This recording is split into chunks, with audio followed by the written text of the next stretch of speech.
This episode of the Astro Powder Powdcast is brought to you by Gema. Gema powder coating systems offer you greater efficiencies while producing high-quality results. We provide the very best in powder delivery, application technology, and connectivity for smarter factory automation. With Gema, you get maximum performance and repeatability whether you are on the shop floor or away from it. For a demonstration, call 877-437-6771. Once again, that's 877-437-6771. And be sure to mention, Ask Joe sent me. When you want to know that everything is covered, complete it with Gema.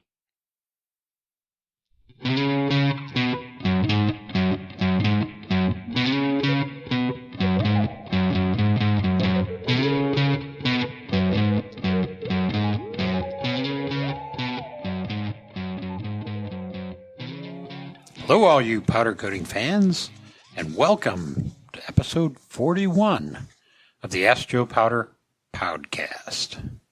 I'm your host, Joe Powder, a.k.a. Kevin Biller, and with me, as always, is my esteemed colleague, sidekick, Nathan. He's not only Columbus, Ohio's thought leader in powder coating technology, he's also a very accomplished salt fog cabinet installation expert. He's also ChemQuest Powder Coating Research's formulator dude. Hi, we're broadcasting from the ChemQuest Powder Coating Research Studios in Columbus, Ohio. The purpose of the Astro Powder Podcast is to bring the latest news and technical know-how to the global powder coating community. So let's get it rolling. But before we do, I'd like to give a shout-out to Dominika Czachor-Jadacka. And I apologize for mispronouncing your name. Shout out to her and the amazing team of academic researchers at Rzeszów University of Technology, which is located in Poland.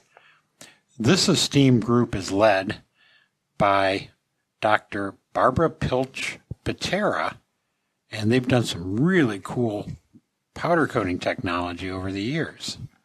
Dominika is a PhD student and a researcher in Dr. Pilch-Patera's group, and she's recently published a paper in Materials Journal, which is entitled Hydrophobic UV Curable Powder Clear Coatings,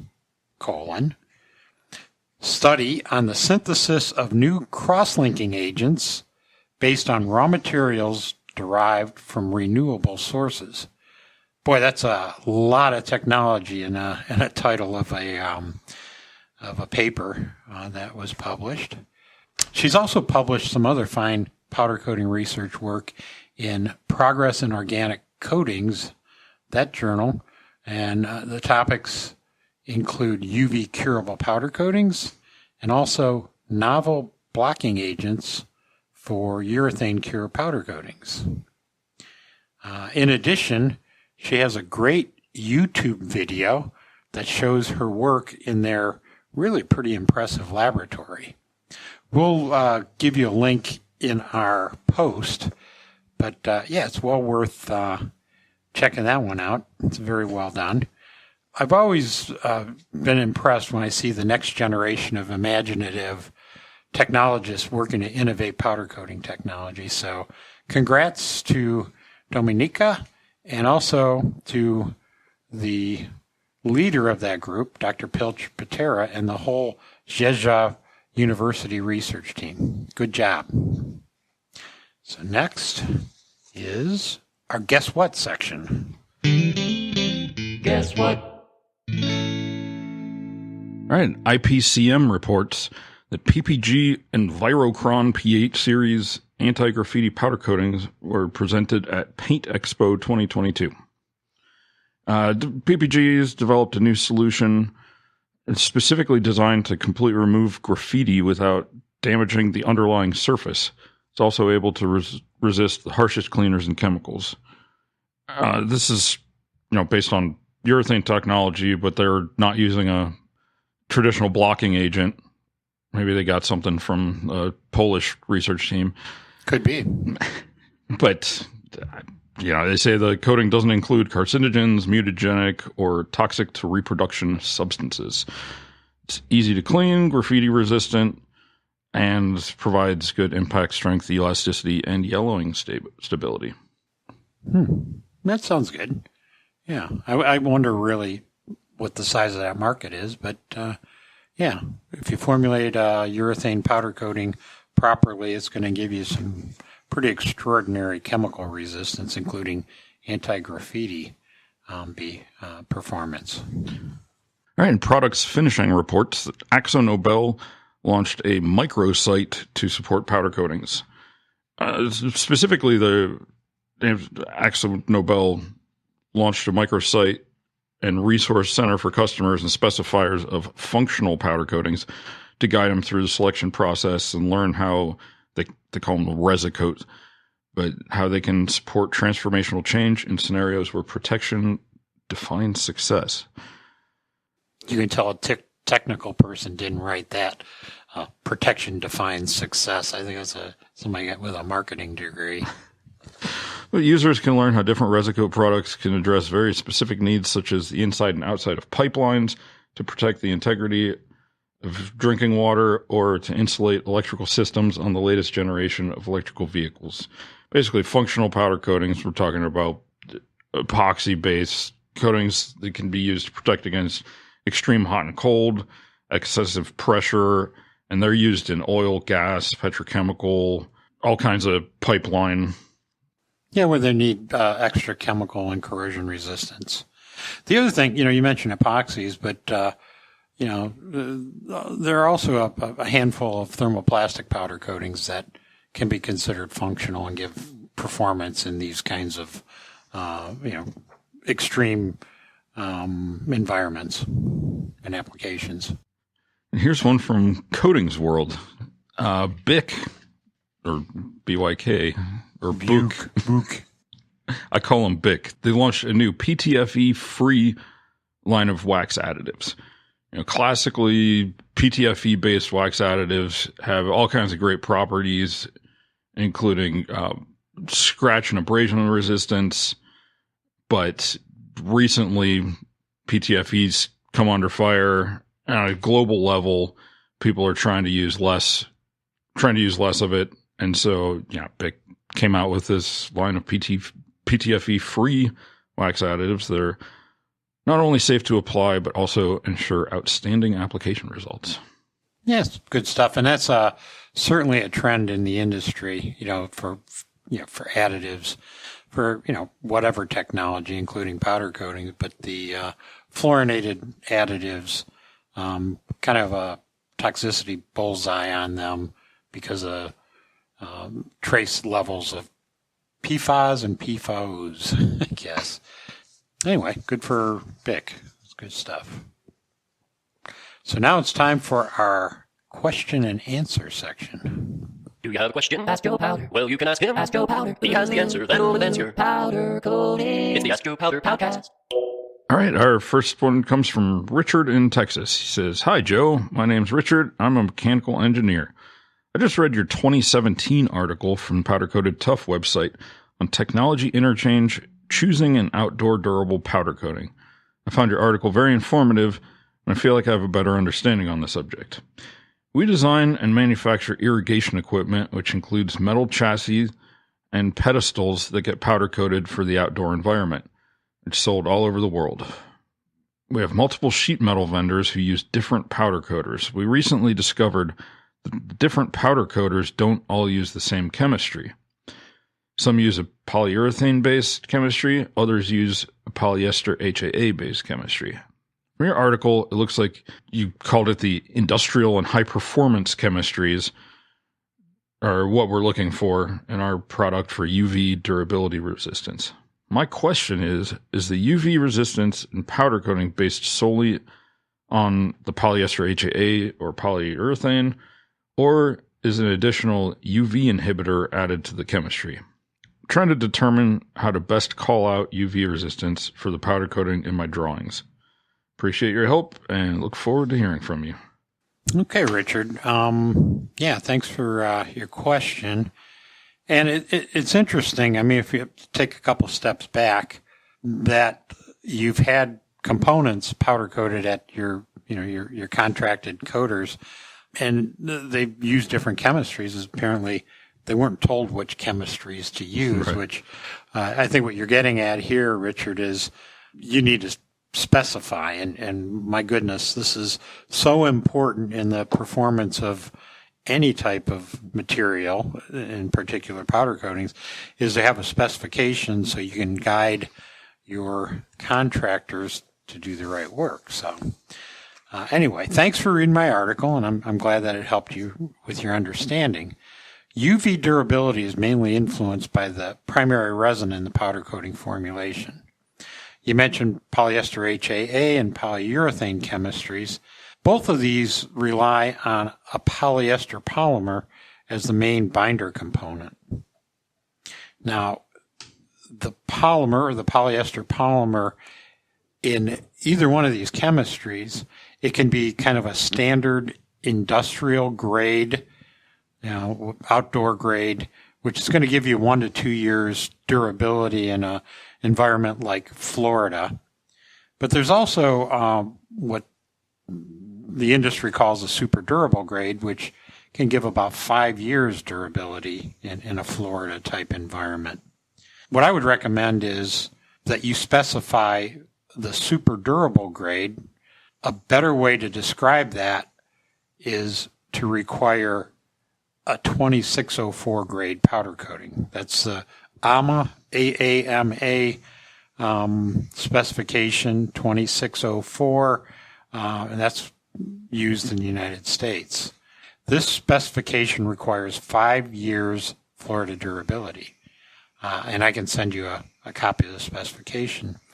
Now, as far as formulators using special additives to enhance UV durability, basically what we recommend to all formulators, use only UV durable components or raw materials in the powder coating formula. Don't incorporate any weak links or bad actors in the formula, which sometimes people aren't paying enough attention. So I guess my point is special UV additives to improve durability is really not necessary, and that's kind of a Band-Aid approach. What you really want your powder coating supplier to provide is something that meets the specification. So keep that in mind. So Richard, I hope this helps, and please let me know if you have any follow-up questions. Kind regards, Joe. All right, our next question comes from Ron Jaworski in Wisconsin. Ron says, Dear Joe, I want to color the heads of stainless steel 18x8 screws as well as nuts white and have them last in an exterior environment. Can you recommend a process or resin or stain?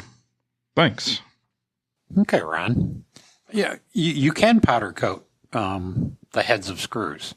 And, stainless steel, you got to be a little careful because preparation of the stainless steel is going to ensure that you get good adhesion. It's difficult to get adhesion to. Correct. So let me give you some guidelines. First of all, be careful not to coat the threads. Threads are critical as far as from a dimensional standpoint, and powder coating is going to throw things off. So you're going to need some kind of masking scheme, or alternately, you can have a process where some compressed air can blow off excess powder and get the threads clean before the screws are introduced to the oven. Like I said, roughen up the surfaces to be coated. What I would recommend here is a type of media blasting, possibly like with aluminium oxide or aluminum oxide media. That should work just fine. Also, ensure that the surfaces are absolutely clean before applying the powder. You might want to have some type of solvent cleaning technique. Acetone's really good. Acetone. To remove oil or dirt, although you can use alcohol products as well. Since you're operating in the United States, you can use a polyester TGIC powder for exterior durability. You can apply about 1.5 mils to 2 mils of coating, which is about 40 to 50 microns. Any more than that, you may fill in the contours of the screw head, and too little, you may not have complete coverage.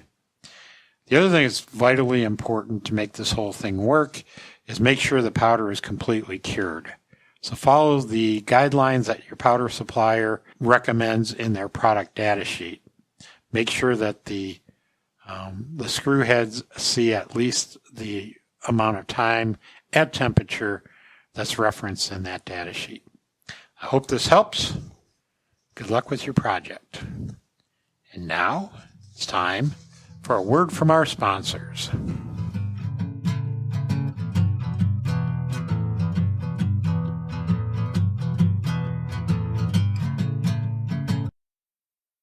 Gama's Optiflex Pro manual gun uses power boost technology, which gives you the industry's highest charging power at 110,000 volts and 110 microamps, allowing for faster and more efficient powder coating. We're handing you more power, more quality, and more control. For a demonstration, call 877-437-6771. Once again, that's 877-437-6771. And be sure to mention, Ask Joe sent me. When you want to know that everything is covered, complete it with Gama. The Powder Coating Research Group is now part of the ChemQuest Group, proud sponsor of the Ask Joe Powder Powdcast. ChemQuest Powder Coating Research is the only independent laboratory dedicated to powder coating technology. We do everything from evaluating raw materials, formulating the next generation of coating, developing new products, consulting, testing, troubleshooting, and training. Our parent company, ChemQuest, provides expert business strategy and advisory services in all aspects of the specialty chemicals value chain, including expertise in both liquid and powder coating. To find out more, visit our website at powdercoatingresearch.com or ChemQuest's website at www.chemquest.com. You can email Kevin Biller at kbiller@chemquest.com. Thanks for listening to the Ask Joe Powder Podcast.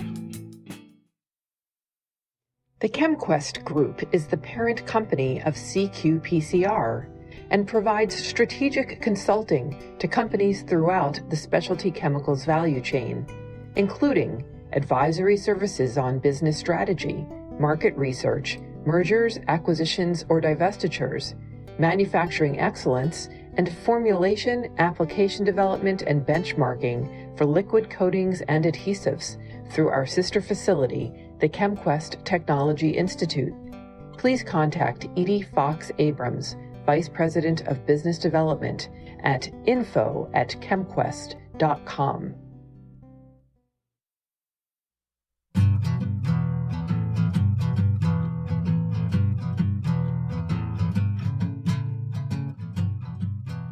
All right, we're back. Long-time listeners of the podcast probably remember Allison from Boise, Idaho. She's got another question for Joe here. She says, another request on information for a possible podcast. Do you have any info on applying thermosetting powder coating over thermoplastic powder? How and why it works? Does it need to be preheated? How long? Is it the same bake time? Thanks for any info you can provide. Appreciate it, and I'll share it with my peer group as it came up as a question and I'm unable to find the info.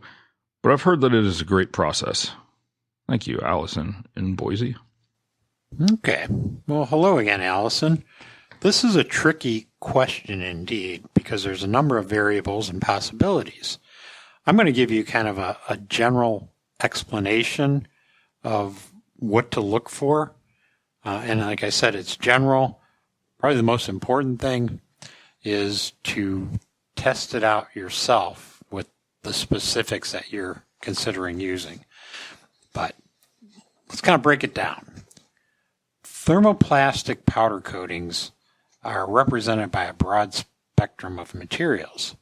Like, for instance, they can be based on vinyl or PVC. They can be based on polyolefins like polyethylene or polypropylene, nylon materials, which are based on polyamide chemistry. And there's copolymer alloys, which are kind of blends of some of these things. And as you probably know, thermoplastic powder coatings are typically applied either with a fluidized bed dip, it's a preheated part, followed by dipping into this fluidized bed, and then a post-fusion bake afterwards. Alternately, they can be electrostatically sprayed and then baked. What differentiates thermoplastics from thermosets is that they do not experience the irreversible chemical reaction that you typically see with thermosets during the bake cycle.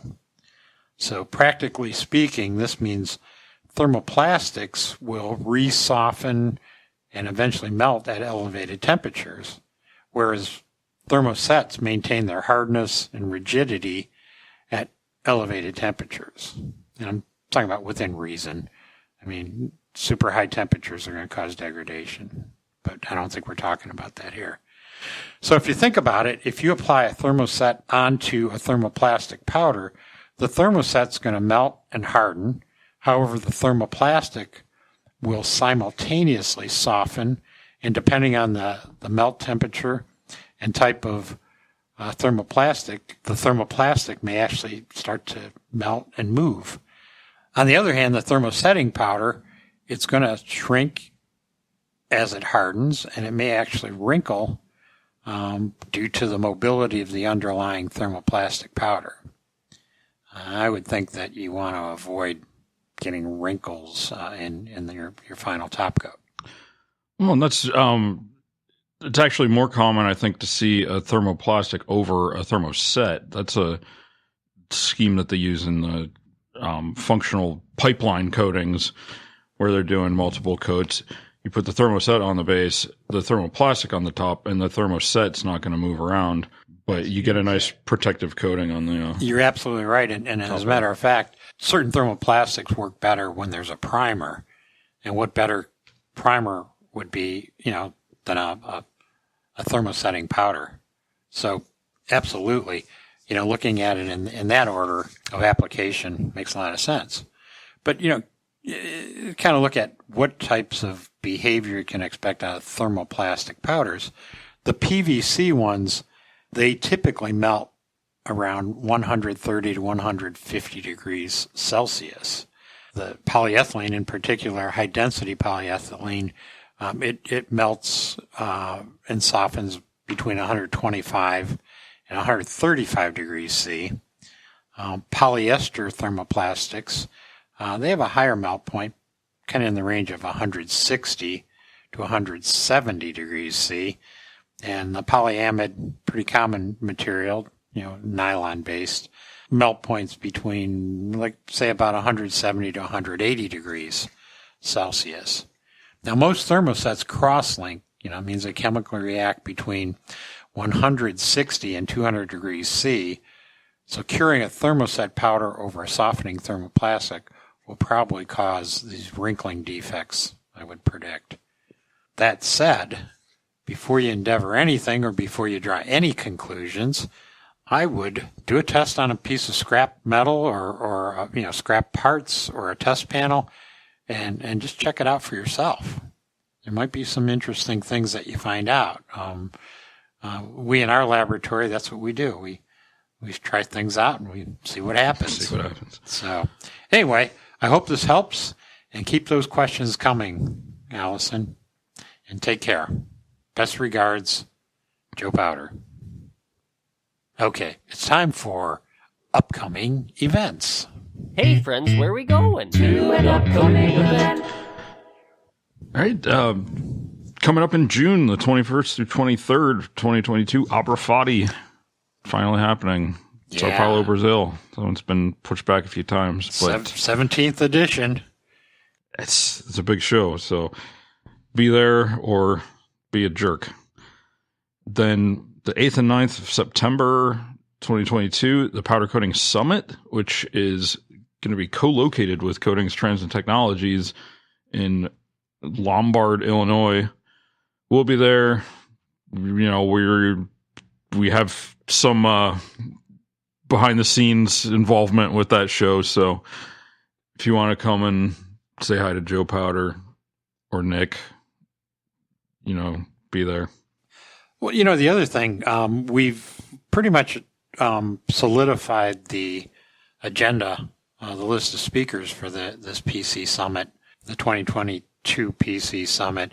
And the prevailing theme, we're going to have a lot of things covered, but prevailing focus is going to be on low temperature cure and, approaches and emerging chemistry, technology, and powder behavior.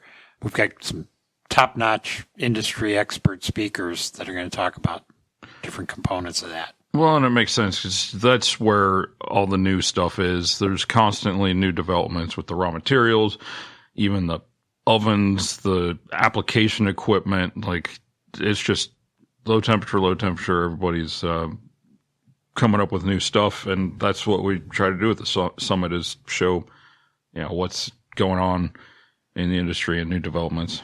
Yeah, and the keynote speaker is actually a world-renowned industry expert, Robert Duan, and he's going to talk about, expanding the universe for low-temperature cure powder coatings. I'm really excited about, the speakers we have for this one. All right, and then the following week in Jakarta, Indonesia, the Asia Pacific Coating Show is taking place. If you happen to be in the neighborhood, swing by and go to the coating show. Yeah, that one's in Jakarta. I was slated to speak at the North African Coatings Congress, which was going to be held in October 2022. And about a week ago, received word they're canceling that event. No. And it's not because of a pandemic. It's just because I think the event was a little too small to cover the costs of having it. It was scheduled to be in Casablanca. I was really looking forward to a trip to Casablanca. As a matter of fact, I didn't cancel my airline tickets. I'm going anyway. All right, if you'd like to find the print version of the Ask Joe Powder column, you can find it in IPCM, which is International Paint and Coatings Magazine, which is published by our good friends in Italy and distributed throughout the world. It's also in PPCJ, it's a coatings journal, which is published out of the United Kingdom and distributed throughout Europe and Middle East. It's also, you can find it in the Paint and Coatings Industry, PCI magazine, on their website and in their digital copy of the magazine. All right, you can find us online at askjoepowder.com. If you want to be the first to know when an episode comes out, subscribe on wherever you find your podcasts. We have a YouTube channel where we've been putting all the episodes. Subscribe there if you want to see. We sometimes post video of our interview episodes, and anytime that Nick releases a new music video, it'll drop there first. On Twitter, aka Joe Powder. If you want to ask Joe a question, the email address is askjoepowder@yahoo.com, or you can call and leave a message at country code 1-478-2-ASK-JOE. That's 1-478-227-5563. This has been a production of ChemQuest Powder Coating Research. Our original music, editing, sound design, even without headphones, is done by Nick Page. All glory to the Hypnotoad.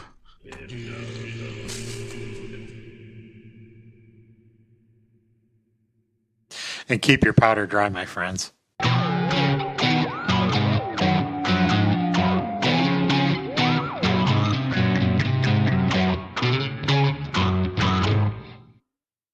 Thank you for listening to the Ask Joe Powder Powdcast. This episode was brought to you by Gema. You have a lot going on every single workday, with many things requiring your attention. But you shouldn't have to worry about the efficiency and productivity of your powder coating shop. Gema automated powder coating systems offer you greater efficiencies while producing consistent, high-quality results. We provide the very best in powder delivery, application technology, connectivity for smarter factory automation, and comprehensive powder management solutions. To learn more, visit CompleteItWithGema.com. To speak with a representative or schedule a demonstration, call 877-437-6771. And be sure to mention, Ask Joe sent me. Synchronize it, change it, integrate it, automate it. Now is the time to complete it with Gama. Hi, we're broadcasting from the powder coating. You need to fix this. We changed our name. No, I don't think there was anything that we could actually publish. I think it was all. It's all going to be a series of bleeps. Yeah. Oh, we have to edit out. Our outtakes are going to be censored. Nick, leave out the portion of the banter. I do another take. Maybe. I've been scandalized. Let's try that again. Take it from. Let's keep it on book for this one. Okay. You can improvise the next one. Do we have beer in the fridge? I don't know. I wasn't on beer duty last time. Is there gas in the car? Yes, there's gas in the car. Is there beer in the fridge? Yes, there's beer in the fridge. Which song's that from? Who we are. Love that song. Which one? Hey, Charlie. Yeah, I love that song. Yeah. Those guys were good back then. Then people realized Donald Fagen was just a grumpy old man. And then you listen to his lyrics and you're going like, yeah, he was always grumpy. Like always kind of complaining.